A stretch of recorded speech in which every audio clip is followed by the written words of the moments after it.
वसुधा में आ गया है ऐसा धमाकेदार मोड़ जिसने सबको कर दिया है हैरान। सीरियल वसुधा के ताज़ा एपिसोड में जो कुछ हुआ है वो न सिर्फ चौंकाने वाला है बल्कि कहानी की दिशा ही बदलने वाला है।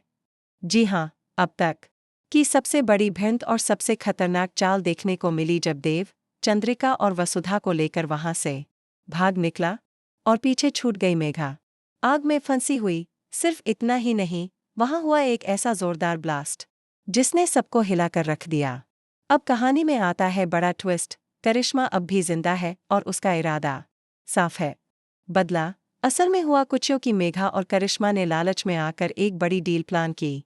दोनों ने फोन कर घरवालों से कहा, अगर चंद्रिका चाहिए तो पैसा दो, इतना कि हमारी जुबान हमेशा के लिए बंद हो जाए। घरवाले भी घबरा गए और उन्होंने नोटों से भरे ट्रंक भेज दिए। लेकिन इस बार कहानी सीधी नहीं थी। उन संदूकों में सिर्फ पैसे ही नहीं थे। एक संदूक में छिपी थी वसुधा। जैसे ही करिश्मा ने संदूक खोला, उसकी चीख निकल गई।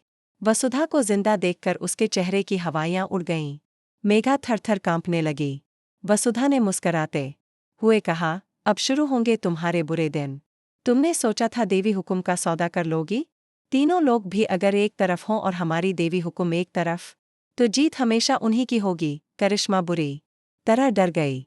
उसे समझ आ गया था कि अब कोई खेल नहीं बचा। इसी बीच करिश्मा जलती हुई आग की ओर बढ़ती है ताकि सबूत मिटा सके, लेकिन तभी वसुधा को मारने की कोशिश भी करती है। तभी देव वहां आता है और अपनी मां को वसुधा को लेकर वहां से निकलने लगता है। वसुधा खुद हिम्मत दिखाती है और चंद्रिका को भी सुरक्षित बाहर निकालने में मदद करती है। पीछे छूट जाती है मेघा, आग में फंसी हुई।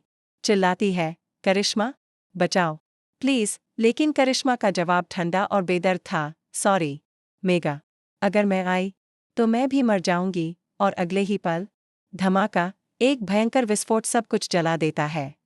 मेघा अब इस कहानी से अलविदा ले चुकी है, लेकिन करिश्मा अब भी जिंदा है और जिंदा है उसका पागलपन, उसकी बदले की आग।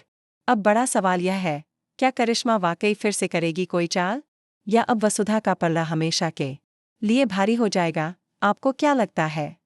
क्या देव, वसुधा और चंद्रिका बच पाएंगे करिश्मा की अगली चाल से?